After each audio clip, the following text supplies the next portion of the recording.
ഓരോ തെരഞ്ഞെടുപ്പ് കഴിയുമ്പോഴും പിന്നാലെ ഒരു ചർച്ചയുണ്ട്. വോട്ട് ശതമാനം, എത്രത്തോളം ചോർച്ചയുണ്ടായി. അപ്പോൾ ഇത് സാധാരണ പ്രധാനപ്പെട്ട മുന്നണികളിലൊക്കെ നടക്കാറുണ്ട്. ഈ തദ്ദേശ പോരാട്ടം കഴിഞ്ഞിട്ടും അതിന് കുറവൊന്നുമില്ല. ഇപ്പോൾ BJPയിൽ നിന്ന് ഏതെങ്കിലും തരത്തിലുള്ള വോട്ട് ചോർച്ച ഉണ്ടായിട്ടുണ്ട്. CPMനകത്ത് വോട്ട് ചോർച്ച ഉണ്ട് എന്നവർ തന്നെ മനസ്സിലാക്കുന്നുണ്ട്. ഹൈന്ദവ വോട്ടുകൾ ഇല്ലാതെ പോയി. അത് ലോക്സഭാ തെരഞ്ഞെടുപ്പ് മുതൽ പറയുന്ന കാര്യമാണ്. അങ്ങനെയാണോ കാണുന്നത്? BJP സംബന്ധിച്ച് വോട്ട് ചോർച്ച വലുതായിട്ട് വന്നിട്ടില്ല. കാരണം അവർ പ്രതീക്ഷിച്ചത് തന്നെ അവർ കിട്ടി.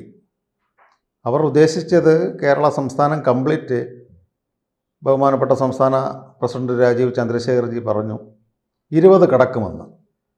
പക്ഷേ അത് ത്രിതല തിരഞ്ഞെടുപ്പിൽ ജില്ലാ പഞ്ചായത്തായാലും ബ്ലോക്ക് പഞ്ചായത്തായാലും ഗ്രാമപഞ്ചായത്തായാലും കോർപ്പറേഷനായാലും മുനിസിപ്പാലിറ്റികളായിട്ടും ഏകദേശം 20 എത്തിയിട്ടുണ്ട്.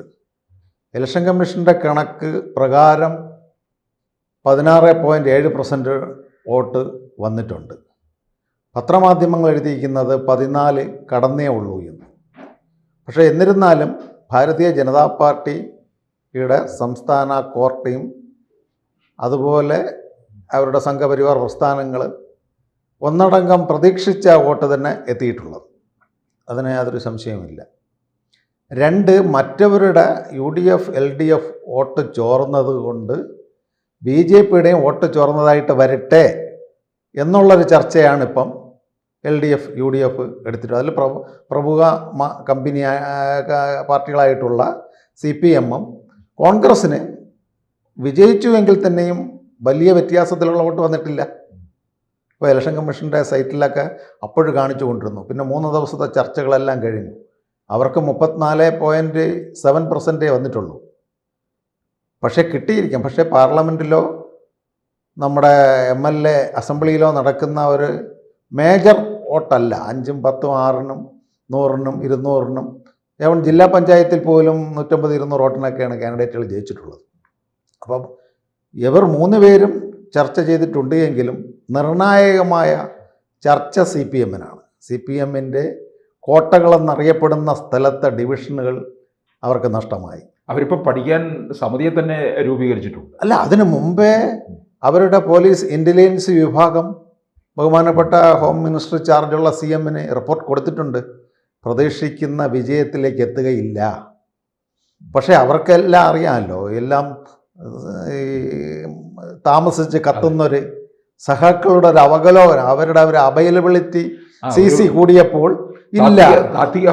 താത്വികാവലോകനം ഏതൊരു സന്ദേശത്തിൽ ശങ്കരാടി പറയുന്ന പോലെ ക്ലാഡിക്കലിസവും പെറ്റി ബൂർഷയും ഇതെല്ലാം കഴിഞ്ഞ് സമാന്തര ചിന്തകളും എല്ലാം കഴിഞ്ഞ് നമ്മുടേതായത് നമ്മുടെ പെട്ടിക്കകത്ത് വരുമെന്നുള്ളൊരു അവലോകനം ഇന്ന് താത്വിക ആചാര്യന്മാർക്കും കമ്മ്യൂണിസ്റ്റ് ലീഡർഷിപ്പിനും തെറ്റിപ്പോയി. അതെനിക്ക് തോന്നുന്നു അടുത്ത നിയമസഭാ തെരഞ്ഞെടുപ്പിലും അത് താഴേക്ക് പോകാൻ തന്നെയാണ് സാധ്യത എന്ന് തോന്നുന്നത്. അതെ, അതാണ് അവർ ഇപ്പോൾ ഗൗതമാഷ്, ബഹുമാനപ്പെട്ട സംസ്ഥാന സെക്രട്ടറി സൂചിപ്പിച്ച തമാഷ്, ക്ലാഡിക്കൽ ഇസത്തിലേക്ക് തന്നെ അദ്ദേഹം വാക്ക് വന്നിട്ടുണ്ട്.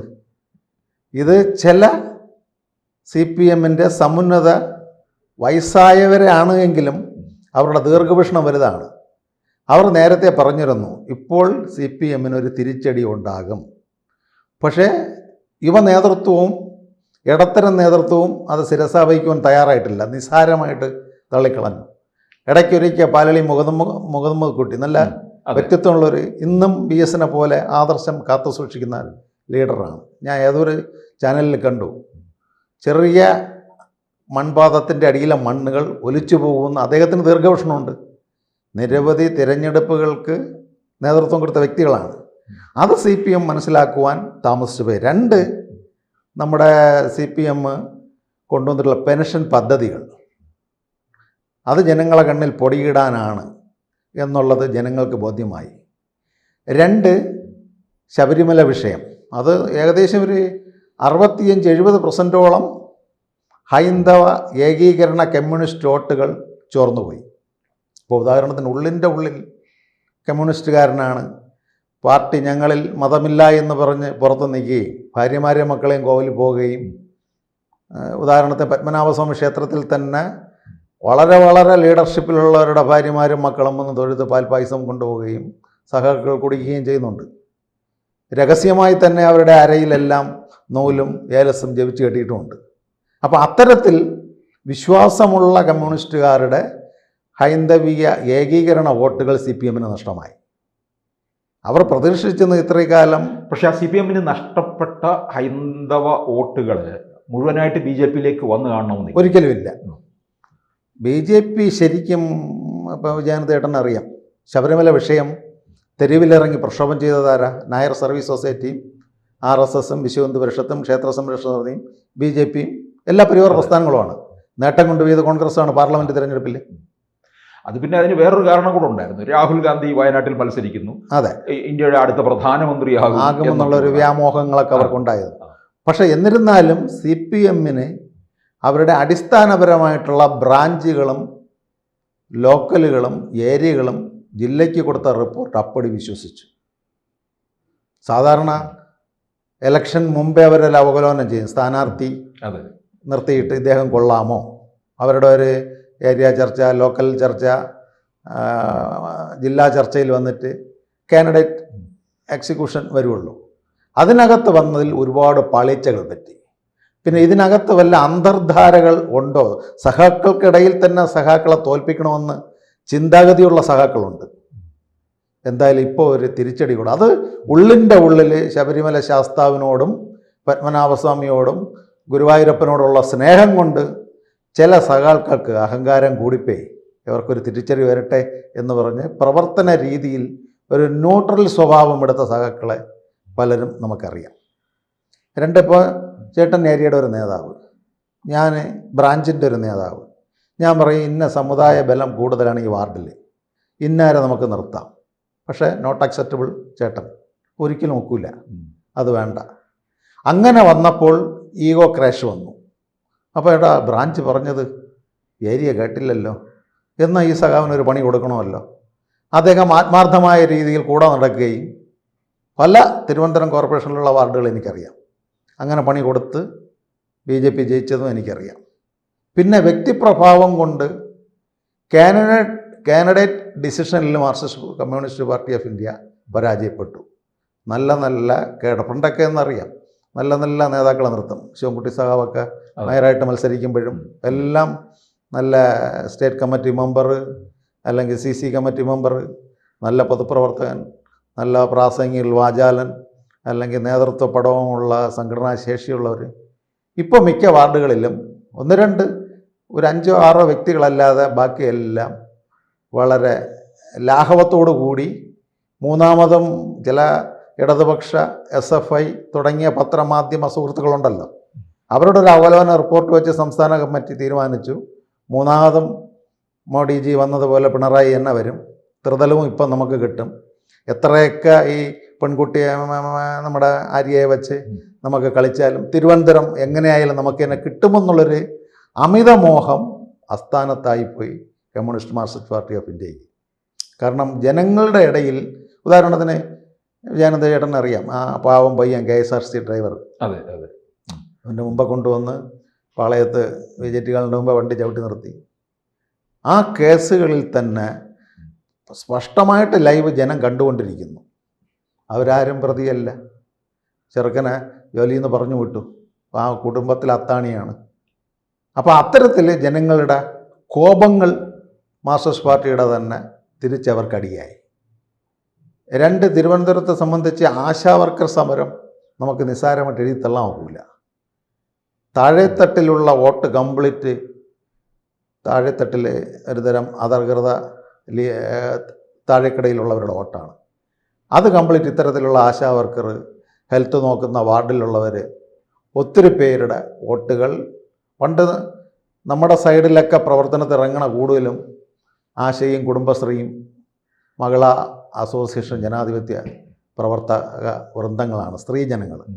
ഇന്ന് അവരാരും തിരഞ്ഞെടുപ്പ് ഗോതയിലേക്ക് താഴെക്കടയിൽ, ഇപ്പോൾ അത്യാവശ്യം ഒരു കുഞ്ഞ് പ്രസവത്തിൽ കിടക്കുന്നു, അത് കോർപ്പറേഷൻ്റെ സോണൽ ഓഫീസിൽ പോകണം, നഴ്സിനെ വിളിച്ചുകൊണ്ട് വരണം, പരിപാലിക്കണം, ആശാവർക്കറാണ്.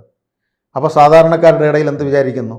ഈ കുട്ടി ഒന്ന് ഓടി വിളിച്ചാൽ പ്രസവ രക്ഷയ്ക്കും ബാക്കിയുള്ളതിനെല്ലാം കോർപ്പറേഷൻ്റെ ഹെൽത്തിൽ നിന്ന് ആളെ കൊണ്ടുവരും. അത്തരം പ്രവർത്തനത്തിൽ അവരിറങ്ങിയിട്ടില്ല. കുടുംബശ്രീക്കാരുടെ നാട്ടുകൂട്ടങ്ങൾ കൂടുമ്പോൾ അവർക്കൊരു ഏകോപനമുണ്ട്, നമ്മുടെ വോട്ടെല്ലാം കുടുംബശ്രീക്ക് കൊടുക്കും. കാരണം പൊതുവെ കുടുംബശ്രീ എന്ന് പറയുന്നത് നമ്മുടെ ഐസക്കിൻ്റെ ബുദ്ധിയിൽ വന്ന ഒരു സാധനത്തിൽ വന്ന സാധാരണ അവരുടെ ഏത് മാർക്സിസ്റ്റ് പാർട്ടിയുടെ പരിപാടി വിജയിക്കുന്നതും കുടുംബശ്രീ അമ്മമാർ സെറ്റ് മുണ്ടും നേരിന്ന് കൊടുത്തുകൊണ്ട് വന്നിട്ടാണ്. അത്തരത്തിലുള്ള വർക്കർ മനഃപൂർവ്വം ഇറങ്ങിയിട്ടില്ല. സിറ്റിയുടെ പല പ്രാന്തപ്രദേശങ്ങളിലും വർക്ക് ഇറങ്ങിയിട്ടില്ല. 2 പോഷക സംഘടനകളിൽ നമ്മളൊക്കെ പഠിക്കുമ്പം ചേട്ടനറിയാം, എനിക്കും അറിയാം, അവർക്ക് ഏറ്റവും കൂടുതൽ പണിയെടുക്കുന്നത് ചെവരെഴുതുന്നതും ബാക്കി കാര്യത്തിന് CITU ഇരിക്കുന്ന CITU ലേബർ തൊഴിലാളികളാണ്. അവിടെ നിന്നിരിക്കുന്നവർ അത്തരത്തിലുള്ളവരും നോട്ടർ ആയിട്ടുണ്ട്. ഇതെല്ലാം നോക്കുന്നത് സ്ഥാനാർത്ഥി ഇക്വേഷനിലാണ് വരുന്നത്. അവർ നിശ്ചയിച്ച ആൾക്കാരെ നിർത്തി, പിന്നെ അവർ തന്നെ 3-4 വാർഡ് എനിക്കറിയാം, അവർ തന്നെ അവരുടെ നേതാക്കൾക്ക് ഗ്രിപ്പ് ഉണ്ടാകാൻ വേണ്ടിയും അടുത്ത അസംബ്ലിയിലത്തേക്ക് പ്രവർത്തനത്തിന് വേണ്ടി റബൽ സ്ഥാനാർത്ഥികളെ നിർത്തി. ഉദാഹരണത്തിന് നായർ കമ്മ്യൂണിറ്റിയുള്ള ഏരിയ വിജയിക്കില്ലായിരിക്കാം, പക്ഷേ പൊതുപ്രവർത്തന രംഗത്ത് BJPയുടെ നല്ല കാൻഡിഡേറ്റ് ആയിരിക്കാം, കോൺഗ്രസിൻ്റെ നല്ല കാൻഡിഡേറ്റ് ആയിരിക്കാം. വോട്ട് ഛിന്ന ഭിന്നമായി പോകി BJPയുടെയും ബാക്കിയുള്ളതും സമുദായ വോട്ട് വരണമെന്ന് പറഞ്ഞ് CPMൻ്റെ ജില്ലാ നേതൃത്വത്തിലുള്ളവർ തന്നെ സ്വതന്ത്ര സ്ഥാനാർത്ഥികളെ ചിലർക്ക് നിർത്തി. അതവർക്ക് വിനയായി വന്നിട്ടുണ്ട്. അപ്പോൾ ഇത്തരത്തിൽ പൊതുജനങ്ങളുടെ ഇടയിലുള്ള അതൃപ്തികൾ കൊണ്ടാണ് ഉണ്ട് എന്ന് ഗവൺമെൻറ്റിൻ്റെ ഇൻ്റലിജൻസ് ധരിപ്പിച്ചിട്ടും അവരുടെ ജില്ലാ ഘടകങ്ങൾ സ്ഥാനാർത്ഥിത്വത്തിനോ ബാക്കിയുള്ള നേതൃത്വത്തിനോ ഉള്ള നേതാക്കൾ മുഖവിലയ്ക്കെടുത്തില്ല. അത് വ്യക്തമായിട്ട് ഇന്നത്തെ പത്രങ്ങളിലൊക്കെ എല്ലാം ഞാൻ വായിച്ചില്ല, ഇന്നലത്തെ ചില ചാനലുകളിൽ പറഞ്ഞിട്ടുണ്ട്. ഇൻ്റലിജൻസ് റിപ്പോർട്ട് മുന്നറിയിപ്പ് കോമിന് കൊടുത്തിട്ടുണ്ടതായിരുന്നു തിരുവനന്തപുരം കോർപ്പറേഷൻ നഷ്ടപ്പെടുമെന്നുള്ളത്. പക്ഷേ അവരുടെ വീണ്ടും മേട്ടുക്കട ഓഫീസിൽ വെച്ച് അവർ മീറ്റിംഗ് കൂടിയപ്പോൾ ഒരിക്കലും നഷ്ടപ്പെടുകയില്ല, 48 വരെ സീറ്റ് കിട്ടും. പിന്നെ 2 സീറ്റ് ഒരു 3 ടേമിന് മുമ്പേ ഒരു വോട്ടിൻ്റെ ഇതിലാണ് ശിവൻകുട്ടി സഖാവ് മേയറായത്. അതേപോലെ ഭരിക്കാമെന്നുള്ളൊരു മോഹം അവർക്കുണ്ടായിരുന്നത് ഈ ഒരു അന്നൊക്കെ എനിക്ക് തോന്നുന്നു പിന്നെ BJPക്ക് 2-3 സീറ്റ് ഉണ്ടായിരുന്നു. ശിവൻകുട്ടി അല്ല, BJPക്ക് 6 സീറ്റ് ഉണ്ടായിരുന്നു അന്ന്. കുമാർ, വെങ്കട്ടരാമൻ, ശാരദാമ്മ. അന്ന് എനിക്ക് തോന്നുന്നു ശിവൻകുട്ടി എന്തെങ്കിലും ചർച്ച ബില്ല് എടുക്കുന്ന സമയത്ത് ഈ BJP അന്ന് അവിടുന്ന് വോക്കൗട്ട് നടത്താറുണ്ടായിരുന്നു, കേട്ടിട്ടുണ്ട് അല്ലേ?